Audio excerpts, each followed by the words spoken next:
Tuhan bersamamu. Inilah Injil suci menurut Markus. Dimuliakanlah Tuhan.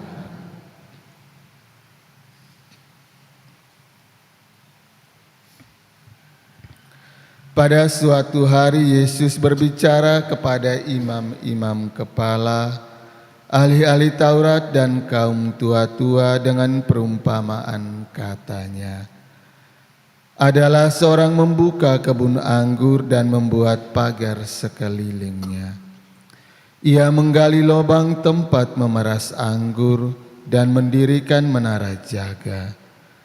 Kemudian disewakannya kebun anggur itu kepada penggarap-penggarap, lalu ia berangkat ke negeri lain.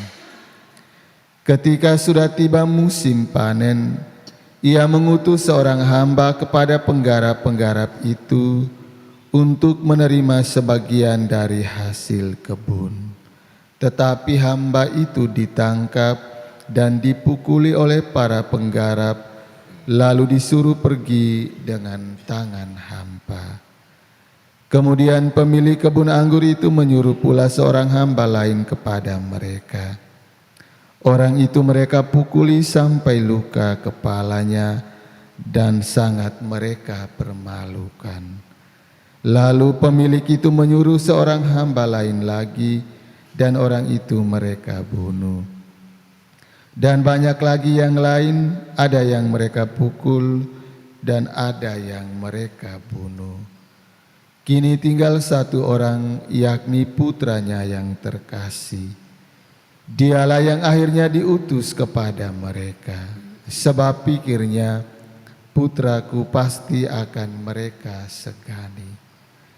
Tetapi penggarap-penggarap itu berkata seorang kepada yang lain, dia itulah ahli waris. Mari kita bunuh dia, maka warisan ini menjadi milik kita.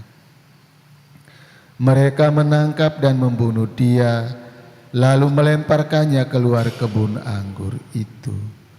Sekarang apa yang akan dilakukan oleh pemilik kebun anggur itu? Ia akan datang dan membinasakan penggarap-penggarap itu, lalu mempercayakan kebun anggurnya kepada orang-orang lain. Tidak pernahkah kalian membaca ayat ini? Batu yang dibuang oleh para tukang bangunan telah menjadi batu penjuru. Itulah tindakan Tuhan, suatu hal yang ajaib dalam pandangan kita. Lalu mereka berusaha menangkap Yesus karena mereka tahu bahwa merekalah yang dimaksudkan dengan perumpamaan itu.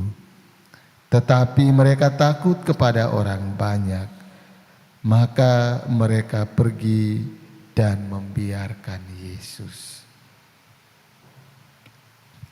Demikianlah sabda Tuhan, terpujilah Kristus. Para suster, oma dan opa, ibu bapa, saudara-saudari, umat beriman yang dikasihi Tuhan, mendengar dan merenungkan perumpamaan Yesus hari ini, lalu kita melihat situasi dan keadaan di negara kita. Ternyata juga banyak penggarap yang ingin mengambil apa yang bukan menjadi hak atau miliknya. Banyak sekali para koruptor yang ada di tanah air kita.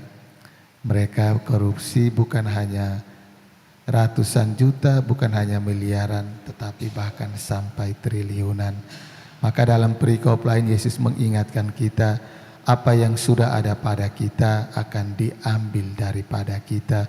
Karena ketika kita mendapatkannya, tidak dengan cara yang adil dan jujur.